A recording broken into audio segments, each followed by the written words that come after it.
22 సంవత్సరాలుగా నిర్వహిస్తున్న శ్రావణమాస లలితా సహస్రనామ పారాయణం ఈరోజు మనకు 4వ రోజు ఉదయ కార్యక్రమానికి పూర్తయిపోయింది. మళ్ళీ సాయంకాలం 7 గంటలకు మాతలందరిచే సామూహిక కుంకుమార్చన ఉంటుంది.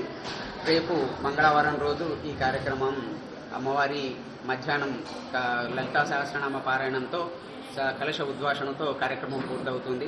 ఈ కార్యక్రమాన్ని 23 సంవత్సరాలుగా విజయవంతంగా నిర్వహించడానికి సహకరిస్తున్న మాతలందరికీ, భక్తులందరికీ, దాతలందరికీ కూడా నవదుర్గా సేవా సమితి పక్షాన అనేక ధన్యవాదాలు తెలియజేసుకుంటున్నాం.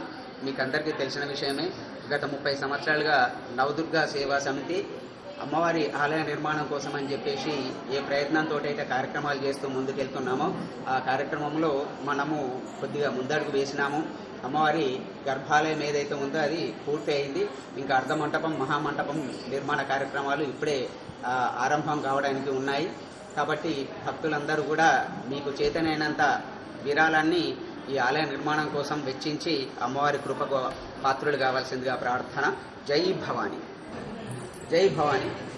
రేపు మంగళవారం అమ్మవారి సహస్రనామ పారాయణం సంపూర్ణమవుతుంది. మధ్యాహ్నం వచ్చిన భక్తులందరికీ కూడా అమ్మవారి ఆశీర్వచనంగా అన్నప్రసాదాన్ని ఏర్పాటు చేయడం జరిగింది.